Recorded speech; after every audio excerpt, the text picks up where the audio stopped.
Kıymetli dostlar, Peygamberimiz sallallahu aleyhi ve sellem, güzel rüya Allah'tandır. Kötü rüya ise şeytandandır.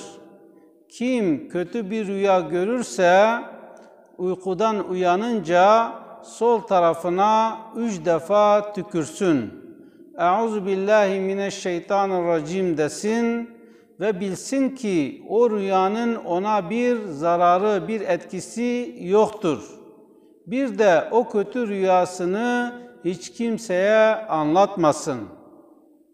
Şayet güzel bir rüya görürse, o zaman o rüyayı gördüğü için sevinsin ve sadece o güzel rüyasını sevdikleriyle paylaşsın.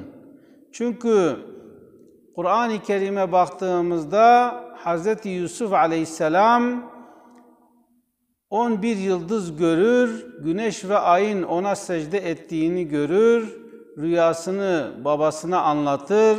Babası da der ki, oğlum bu rüyanı hiç kimseye anlatma. Çünkü eğer rüyanı kardeşlerine anlatırsan sana zarar verebilirler. Ama yaşı küçük olduğu için rüyasını kardeşleriyle paylaştı. Kardeşleri onun ileride iyi bir makama geleceğini anlayınca onu kuyuya attılar ve oradan da köle olarak Mısır'a gönderildi ve orada o rüyada gördüğü şeyin neticesini Mısır'da Hazine Bakanı olarak ve sonradan peygamber olarak o rüya gerçekleşmiş oldu. Onun için güzel rüyalarımızı sadece bizi seven insanlarla paylaşalım veya onlara güzel tevil verecek insanlarla paylaşalım.